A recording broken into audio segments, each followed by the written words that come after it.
maka kurang dari sebulan penahanan keduanya, KPK mulai memeriksa satu persatu kader PKS maupun kerabat dekat kader PKS. Mulai dari Menteri Pertanian Suswono, asisten pribadi atau supir kedua tersangka, hingga rencana memeriksa Ketua Dewan Syuro Hilmi Aminuddin dan Presiden PKS Anies Mata. Sementara usaha mempengaruhi Menteri Pertanian Suswono oleh mantan Presiden PKS Lutfi Hasan Ishak terungkap pada sidang kasus suap impor daging dengan terdakwa dua petinggi PT Indoguna Utama. Ada dua, jadi ada yang informasi yang dari 2022 diserahkan ke 2022. Jadi informasi yang diduga ada kemungkinan gitu. Kemudian yang tadi ada yang merah itu ada dari Lutfi. Urusan memberi pengaruh dan aliran dana juga diusut KPK kepada kerabat kader PKS. Misalnya saja memeriksa anak keempat Hilmi, Ridwan Hakim, dan adik Anies Saldimata sebagai saksi untuk Fatana dan Lutfi. Tim Liputan Metro TV. Apa sebenarnya keterkaitan Ahmad Fatonah dengan para elit di PKS? Iya, terus menyeret para petinggi parpol itu. Ada Ketua Majelis Syuro yang rencananya hari ini diperiksa, Hilmi Aminuddin, dan juga Presiden PKS Anies Mata yang pekan depan rencananya juga akan diperiksa oleh PKS. Iya, dan sekarang Fesi Alwi sudah bersiap. KPK maksud saya tadi ya. Iya, dan sekarang saat ini Fesi Alwi sudah bergabung bersama beberapa narasumber untuk menggali lebih dalam lagi perihal hal ini ya. Iya, ada Pak Yusuf Supendi, pendiri Partai Keadilan, dan juga Mas Abdullah Dahlan dari peneliti Indonesian Corruption Watch. Silakan, Fesi. Iya, baik Wahyu dan Cheryl, terima kasih sudah diperkenalkan tadi. Langsung saja kita mulai dialog ini. Saya ke Pak Yusuf dulu. Pak Yusuf, Anda sebagai pendiri PK yang kemudian akhirnya berubah nama menjadi PKS di tahun 2002 sampai 2003. Apa yang Anda lihat di balik munculnya kasus korupsi, penetapan kasus dugaan korupsi ya, maksud saya penetapan kuota impor daging dan juga tindak pidana pencucian uang? Pertama perlu kita catat bahwa pergeseran ini sangat mutakhir. Dan saya mengenal siapa Hilmi Aminuddin itu sejak tahun 78. Pergeseran apa ini maksudnya? Tentu pergeseran masalah nilai-nilai yang positif. Oh, oke. Ke nilai-nilai yang negatif. Ya, itu dari kacamata Anda tentunya begitu ya? Iya. Oke. Kemudian pasca ditayangkannya berulang kali di sejumlah TV swasta, kaitannya Fatonah dengan beberapa artis terutama Vitalia. Oleh karena itu saya sangat yakin bahwa Ahmad Fatonah itu bukan kader. Oke, bukan kader PKS. Bukan kader PKS. Saya yakin betul.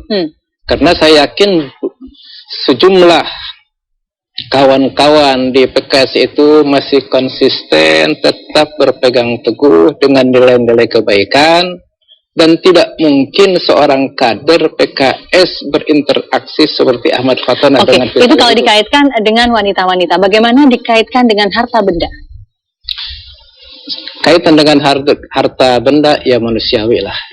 Setiap orang pun mesti mencintai harta benda. Itu yang digariskan di dalam Al-Quran Al-Karim. Namun yang bermasalah mendapatkan harta benda dengan cara yang melanggar syariah dan melanggar juga peraturan perundang-undangan. Jadi Anda sebagai orang luar PKS saat ini Anda masuk sebagai caleg dari Partai Hanura begitu, melihat sosok Ahmad Fatana ini betul-betul ansih ini kasus melibatkan Ahmad Fatana yang katanya notabene adalah makelar sejumlah partai politik untuk proyek-proyek tertentu begitu, atau Ahmad Fatana ada hubungannya hanya dengan LHI sebagai pribadi atau ada kemungkinan dengan PKS?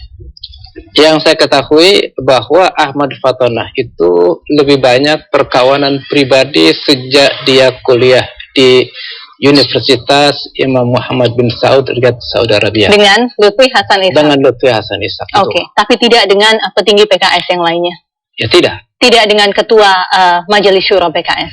Tidak. Tidak Namun dengan belakangan PKS bisa terjadi karena dari tersangka suap importasi daging sapi sekarang ditambah dengan tersangka pencucian uang. Oke. Oleh karena itu bisa terjadi ini merembet kemana-mana. Oke. Oleh karena itu saya juga sangat prihatin. Ya silakan saja saya dikatakan bukan orang PKS, tetapi sampai saat ini saya belum inkrah permasalahannya itu. Toh sebagai pendiri PK Partai Keadilan tidak ada istilah mantan kan? Maka saya juga berhak untuk mempertahankan sebaik mungkin. Oleh karena itu dalam catatan sejarah boleh dibongkar. Mengapa Anda Saya menangis? tidak pernah. Pak Yusuf Supendi, mengapa Anda menangis di luar ketika Anda tadi mengatakan bahwa PKS tidak seperti itu kok? Begitu. Iya, Ini karena hanya itu, Ahmad Fatana sendiri.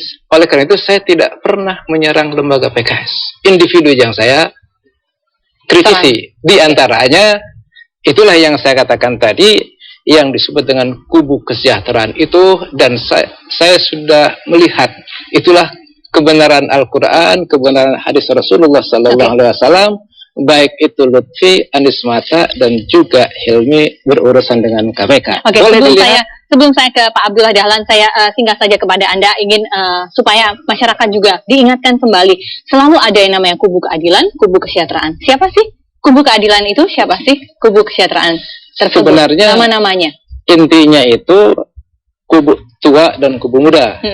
Kubu tua itu dulu pada Juni 2004, saya, Dr. Hidayat, Abdi Sumaiti, dan seterusnya. Itu kubu keadilan.